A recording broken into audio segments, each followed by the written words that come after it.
Hello guys, gals, and non-binary pals, and welcome back to the web, where today we have another Warhammer 3 modding video, and I'm going to show you guys how to create skills and skill trees for your lords and heroes. So I'm going to split this topic into two different videos. The first part, I'm going to show you guys how to make and attach a skill to a character so it shows up in the game. The second video, we're going to explore the more complicated stuff, such as level requirements or mutually exclusive skills, so you can make something equally good as vanilla. During this video, I'm going to be assuming you guys already know how to use Rusty Pack Farm Manager, and if you don't, or you don't have it installed or downloaded, I have a video to that up in the top right.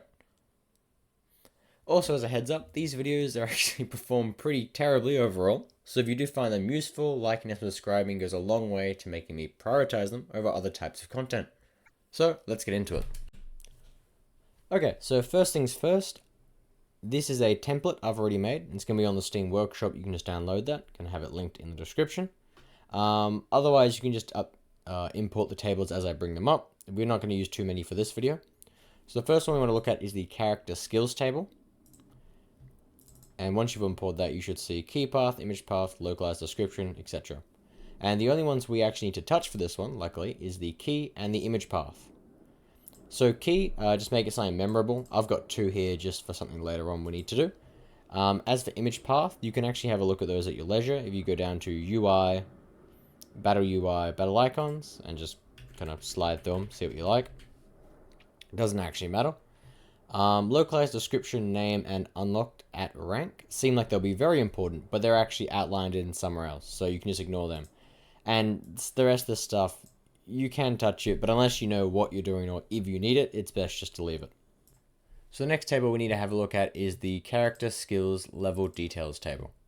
And this is also a really simple one. Just keep the level at 1, we'll go over that later, and put in the skill key here. So the important bit here is the unlocked at rank, and that's the actual level requirement. So let's say, I think it works is 0 on the table is level 1 in game.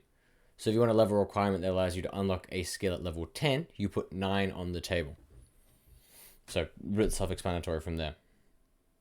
So now we can get to the really important part, which is character skill nodes table. And we're going to go over this bit by bit. That's the one down here. So when it says key here, it's a different key. So I just add node to the end of it just for simplicity's sake. Campaign key, you can leave. Character skill key, that's the key we've been working at up until now. And character skill node set key. So that's the actual skill tree of the character. So I've used Miao Ying, just because she's included in the base game. So let's go have a look at where we can find her. So you just want to go character skill nodes table. So you can look up in the database. Skill node. Oh, 1L there.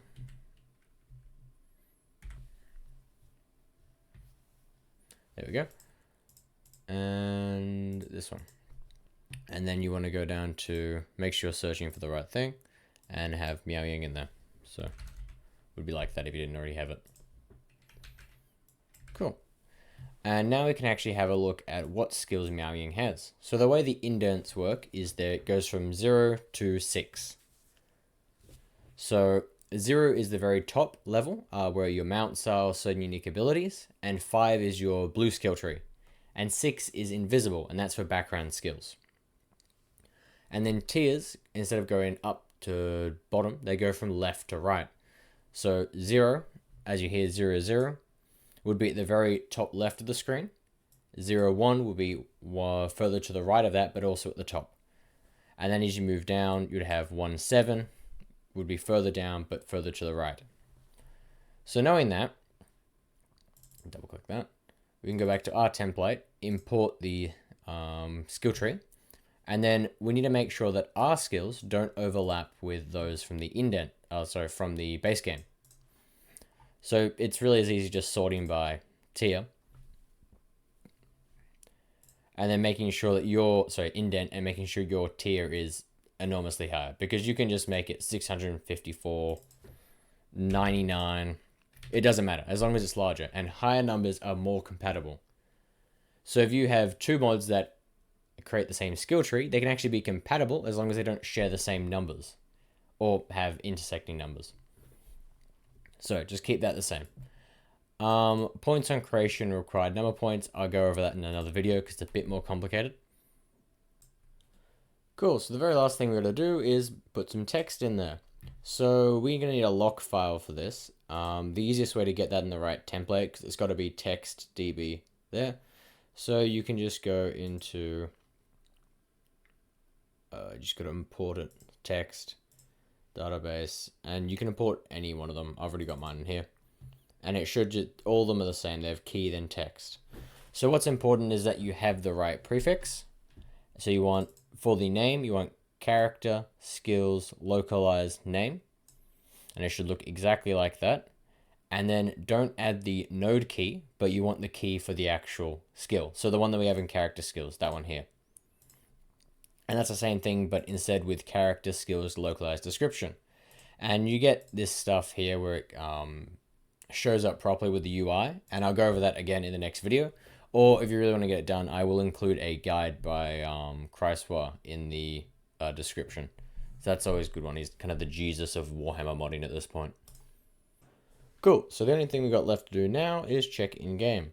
So if you just smash into the campaign, we have that one here, and that here. Now these obviously aren't actually attached to anything or do anything at the moment, but you can click them. And that's really the hardest part when you're learning how to do new skill trees. So I'll try and smash out the second video for this so you can actually, make them do something or come up with the abilities and effects like here. Thanks a bunch for watching. If you did enjoy, obviously, liking and subscribing, much appreciated, especially since this stuff doesn't do particularly well in the algorithm. Either way, apologies if this seems like it's a little bit rushed. It was. I kind of panicked when I saw I hadn't posted in 2 weeks. But thanks for watching. Dips out.